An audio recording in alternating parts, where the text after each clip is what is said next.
السلام عليكم ورحمة الله وبركاته. تاني حلقة من رمضان فايبس، ومعانا نور ومعانا سارة. وكويس ان احنا معانا نور وسارة اللي كانوا معانا برضو اول حلقة، عشان نسأل اخبار رمضان ايه واخبار الهمة، والهمة نزلت ولا لسه طالعة الحمد لله ولا ايه؟ طمنوني. والله هو حماس البدايات شغال حلو قوي، واول طلعة حلوة جدا، ولكن احنا خايفين بقى من التريحة اللي بتيجي في النص بتاعة ال10 ايام اللي في النص بتاع رمضان. لا، وبتبان قوي في المساجد، يعني تلاقي المسجد ما شاء الله الاول ما تبقيش لاقيه مكان واخده مصليتك. أيوة. وبتاع وبعدين في الاخر طبعا عشان احنا عندنا ثقافه اسمها ان ليله القدر هي ليله 27 بس. فتلاقي برضو 10 الاواخر فيها، لكن تروحي في النص ممكن تلاقي صفين مثلا او 3. مظبوط. وايه اللي بيحصل في الموضوع ده؟ مش عارفه، اعتقد ممكن يعني الواحد بيحس ان هو بدأ كويس والشغل تمام وانا كده ماشي على التراك صح، يبدا بقى يطمن للمجهود اللي هو بيعمله بقى، فانا هعرف اكمل، رغم ان هي بتبقى فعلا بتبقى ظابطه، يعني محتاجه انت بدات تمام. الصعوبه كلها انك تكمل على الريتم ده، بيبقى بتخدع الانسان شويه، لان انت هتعرف صح تكمل، بس الفكره انك لما بتفصل ساعات الفصله ايه تطول منك، وهو 30 يوم يعني ما فيش مجال لاي فصله تطول. يعني احنا كنا داخلين متنشنين، الحلقه اللي فاتت اتكلمنا على الحته دي، وبعدين اطمنا بقى فيلا. طب انا الحمد لله وعطيت، انا كل يوم نازل، يعني مفيش حاجه، انا كل يوم يعني ورا الامام، او حتى لو ما رحتش بنصلي التراويح فنريح بقى، اصل احنا تعبانين.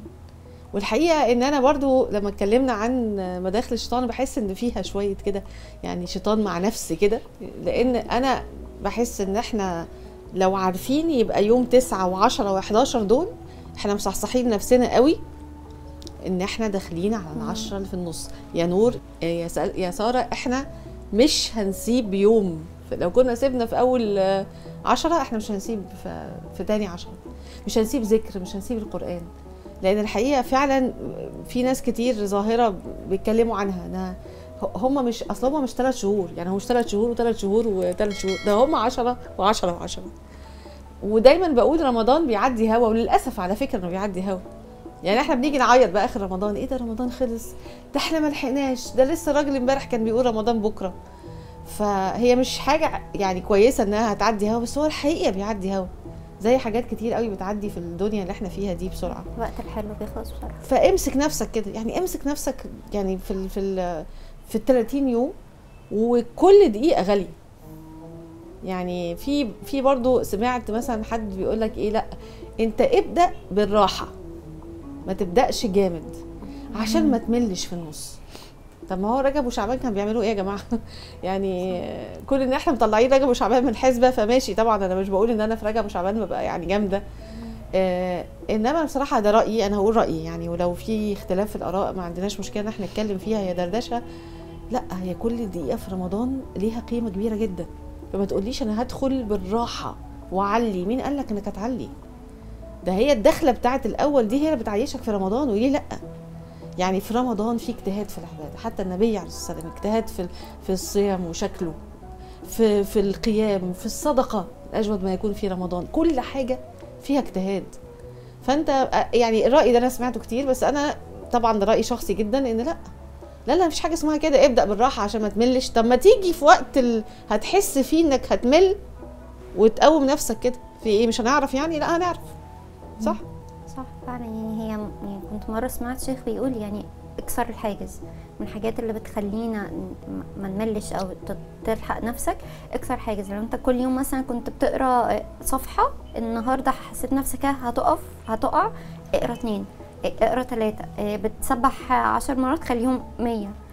صحيح. مره فعلا يا ساره فكرتيني ان انا داخله قلت ايه، عايزه افكار عبادات مش مشهوره، ما هي هتتعمل امتى غير رمضان؟ يعني حتى من اول تبسمك في وجه اخيك صدقه، عبادات كده، مثلا عباده سر كده، حاجه عملتيها يعني، ما اللي هي رجل تصدق بصدقه فاخفاها، طب ما نعملها في رمضان، طب ما نفكر في الحاجات دي. فسبحان الله، يعني الواحد لما بيبقى فعلا مركز، تاني هرجع واقول الحلقات كلها بتاعتنا لما نبقى مركزين هنعمل حاجات جميله قوي. وبعدين المسجد، يعني انت لو سبت المسجد هتقع. طبعا في ناس مش قادره ودي يمكن هنتكلم عليها في حلقات تانية، ان فعلا بيبقى في ناس مشغوله، بس لو انت مش مشغول تسيب المسجد ازاي؟ مساجد مهمه قوي قوي، ولا ايه رايكم ايه في الموضوع؟ والله هو المساجد مهمه، بس في حاجات بتبعد الناس عن المساجد. ازاي؟ واللي هي بتكون مثلا انه بيبقى فيه ستات كده موجودين في المساجد او رجاله بسميهم العسكري بتاع المسجد. واحده جت في مره انا قاعده مربعه ايدي وبسبح ومخليه حركه بقي بطيئه، فهي مش واخده بالها، فقامت جت مقربه مني كده قالت لي هو انت قاعده كده عادي؟ قلت لها اه. قالت لي لا امسكي مصحف واقعدي اقراي شويه امسكي لك حاجه بدل ما انت قاعده كده ليه فاضيه؟ تمام حاضر. مسكت فعلا مصحف بصراحه خفت منها خفتي وقعدت اقرا. فلما تكون بنت صغيره وتعرض لموقف زي ده هي هتقول طب واجي تاني ليه؟ طب ما دي المعامله بتاعت الناس اللي هم قريبين من ربنا، اللي هم المفروض على طول بتروح المسجد. طب ما انا مش عايزه ده. فرسمت صوره ذهنيه سيئه جدا في عن المسجد. عن صح المسجد. فعلا. انا فعلا مره واحده بتقول لي انا بقالي 3 سنين ما دخلتش المسجد. قلت لها 3 سنين ليه؟ قالت لي ما هو في واحده قالت لي كده حاجه في المسجد. طبعا انا ما سبتهاش يعني، قلت لها ما تجمدي شويه وبتاع يعني، مش لكن انا قعدت اقول في نفسي يعني فعلا في ناس بتنفر من الحاجات دي. فالمساجد مهمه، بس انتوا بتقولوا ان في ناس احيانا فعلا جوه المسجد لا احنا المسجد ده بنقعد فيه، ممكن نقعد نتدبر، ممكن نقعد ساكتين شويه، ممكن افراحنا في المسجد، ممكن بنلعب في المسجد يعني. حتى احنا صغيرين كنا نلعب في المسجد يعني. الاطفال في المسجد جننونا ولا بيعملوا ايه؟ الاطفال احباب الله. يعني انا فاكره مره كنت رحت اصلي وولادي راحوا مع باباهم يعني يصلوا معانا، فانا قاعده ما بين الاستراحه ما بين اول 4 ركعات دي، فقاعده فايه هاديه كده وبسمع الشيخ، فلقيت واحده طنط قامت جت لمجموعه من البنات تقريبا اطفال يعني اولى ابتدائي تانية ابتدائي، واحده معاها عروسه واحده معاها الوان وبترسم، فمش عاملين دوشه، مش مثلا بيتنططوا بيجروا. فدخلت لهم كده ايه ده انتوا بتعملوا ايه؟ الالعاب دي وده مش مكان كده، وده المفروض تقوموا تصلوا وقوموا اعملوا اي حاجه. وبعدين راحت لفت لي وانت ازاي قاعده ما بتكلمهمش؟ وانت ازاي ساكته؟ طب انا ما عملتش، انا لا لونت ولا لعبت ولا عملت حاجه، انت كبيره والله مش كبيره قوي كده. فتحسي ان هي عملت معايا اكشن ومعاهم اكشن. الاطفال مهمين قوي الحقيقه. فاكرين مره كنت في كامب ورجلي اتكسرت فراحه المفروض ابقى رافعه رجليا يعني، فلقيت المكان الوحيد اللي ينفع هو مكان طفله صغيره كده، فانا عايزه استاذنها اقول لها تعالي على جنبي يعني. انا مش عايزه اخضها لاني عارفه الناس بتخضها في المساجد يعني، مش عارفه في ايه يعني كلهم يبقوا بقى يعني شيوخ بيقلبوا يعني. فقلت لها ممكن يا حبيبه قلبي معلش تيجي على جنب، عشان طبعا هي ايه انا بكلمها وهي خايفه ومرعوبه وهتجري مني، هي بتتكلم بالراحه كده ليه؟ قلت لها ممكن احط رجلي هنا بس يعني. البنت متعقده فعلا متعقده. طبعا انا مش قصدي ان احنا بقى نطلق عيالنا على الناس برضو، لان في ناس ساعات ابص لهم كده على فكره ابنك وبنتك مبهدلين الدنيا ومحدش عارف يركز وهي ولا هنا يعني، هو لا يمين لا شمال. لا الواحد بقى فعلا يجيب الاطفال في المسجد ويعلمهم اداب المسجد ونضحك في وشهم في المسجد عشان يحبوه، لان احنا كمان ككبار مش هنحب ان في حد ينفرنا من المسجد يعني. صحيح. فلا يعني دي حاجه مهمه قوي. ايه كمان في المسجد ممكن نقطه اداب المسجد دي مهمه قوي. واحنا رايحين المسجد لازم نكون لابسين احلى حاجه عندنا، لازم تكون ريحتنا حلوه، نكون مستعدين، الهايجين نكون مجهزين نفسنا حلو قوي للمسجد يعني. بحس ان احنا حتى نفسيا نكون رايحين مستعدين وما نأذيش اللي جنبنا باي شكل ايا كان. فاهمينك بقى. وكمان يعني ترتيبه الشوز مثلا بره الاحذيه تبقى عامله ازاي؟ صح يعني ترتيبه الاحذيه والشوز والحاجات دي. انا فاكره مره كنت قرات يعني في اداب المسجد وكده، وازاي بنتعامل مع في اشخاص كتير كبار واطفال. ففي دوله من الدول كانوا بيتعاملوا مع الاحذيه لما يدخلوا المسجد ويلاقوا فيه الاحذيه كده في طفل صغير الجزمه بتاعته او الشبشب بتاعه فيحطوا له فيها فلوس. لا شيخ يعني عشان يخرج يتبسط. هو هيخرج يعني لو لقى يعني الشوز بالفلوس يبقى حاجه جميله قوي. تشجيع ليه يعني. تبقى حاجه لطيفه جدا يعني ممكن يلعبوا في المسجد وممكن ما نحرمهمش كده يعني. صحيح. وما نحرمش كمان الاحذيه والله يعني بره ممكن نديهم تاسك انهم لا وكمان ما نحرمش كمان حد من المسجد يعني. في شباب عندي يقولوا لي ايه والله انا بروح لماما اقول لها ما تيجي ماما معايا المسجد، ما تاخدي ركعتين، ما تاخدي 4 يعني. بيبقوا تعبانين قوي ومجهدين قوي، ما تقولش لا خلاص هروح انا مالي، انا هقعد انا بقى اظبط بقى لا مراتي ولا بنتي ولا لا. طبعا دي مهمه قوي. بس انا معاكم ان في فعلا اداب في المسجد. احنا ساعات بنسمع حاجات غريبه والناس بتتخانق. الصف الاولاني ده، في صف اولاني كده بيبقى لطيف قوي من جدودنا يعني سواء عند الرجاله، عرفت على فكره انهم عند الرجاله وعند الستات، دول لو عملتوا هفوه هيجيبوكم يعني. الميكروسكوب حضراتكم تحت الميكروسكوب. يعني في واحده قاعده جنبي كل ما اجي اقعد كده تقعد تظبط لي المسافه. طب حضرتك يعني حضرتك مركزه في الصلاه ولا معايا يعني؟ فالناس دول انا بعتبرها الحقيقه فرصه للكوميونيكيشن، يعني فرصه للتواصل. الناس دي طيبه قوي، وهي في الاخر جد وتيتا وبتاع. ففي ناس بتنشن قوي، في ناس بتتخانق، انت خدتي مكاني، انت عملتي، انت سويتي. لا، المسجد مهم ومهم ادابه، ومهم قوي ان احنا نعمل فيه تواصل سواء مع الاطفال الصغيرين او مع الكبار او يعني مع الناس الموجوده. انا مره ابني نزل يعني يصلي في المسجد، فاحنا قلنا هنروح بدري، فهو عايز بقى يقف في الصف الاول، فراح ونزل. وفعلا بعد الصلاه بقول له ايه الاخبار، فكان متضايق بقى ان في ايه، في عمه كبير يعني جده لقاه واقف ورا، فراح شد من هدومه وقال له ارجع يلا انت يعني قفاه كده، ارجع ورا انت عيل صغير لسه.